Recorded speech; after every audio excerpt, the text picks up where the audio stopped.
So Ralph, maybe hit on cost per content a little bit, and Landon, I'd be curious your perspective on if this would be a valuable way to kind of present like the amount and differentiation you need for clients. Yeah, I mean, I think this is a hard pill for some businesses to swallow because they realize, well, wait a second, I have to spend money now that might not get the payoff 6 months from now.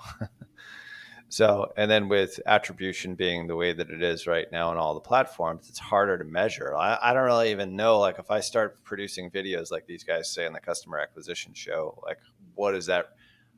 I'm not going to see anything from that for a while.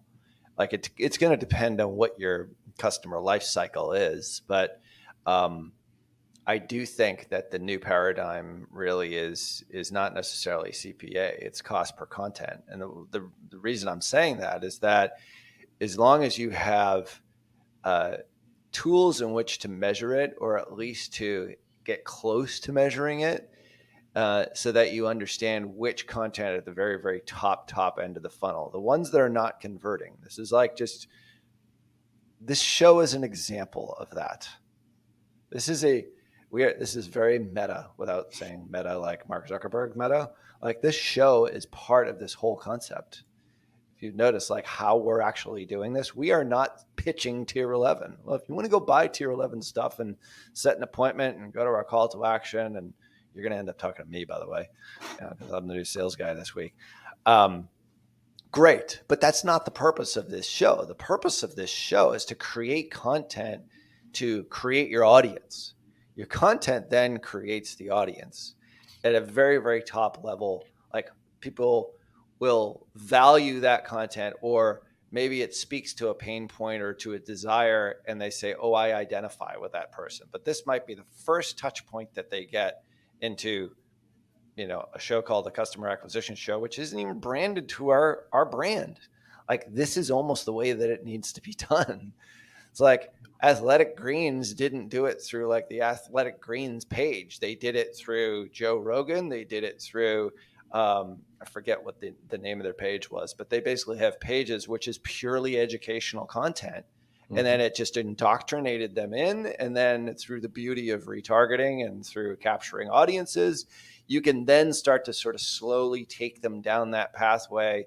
We call it the customer acquisition path. Some people call it the customer journey, ultimately to a sale. And that's the way that humans normally buy stuff. And I know, Tom, you have the Flowbee example. I have the Remarkable 2 example of people who've listened to the podcast. It's like they took me on this great journey, and I was fascinated by how it all worked to ultimately buy a $600 thing that I now use like all the time. And here it is, like right here. I'm using it every single day. The point is I didn't know who the hell they were 3 months ago. And now it's an indispensable part of my life. Like, if you can do that, and I think Remarkable 2 does it really well. And I think a lot of brands like AG1, I think, does it well. All of a sudden, this becomes a different paradigm shift. And you're not necessarily the CPA, the goal at the end, like, it's got to make financial sense. It's got to return from an ad spend perspective. But as soon as you go tippy top of the funnel, like top, like brand awareness, reach, a lot of these campaigns that have nothing to do with conversion, video views, we even do it sort of in a mid funnel and a consideration kind of campaign with like link clicks, like, or traffic now is what it's called, is like, you have to measure all of that.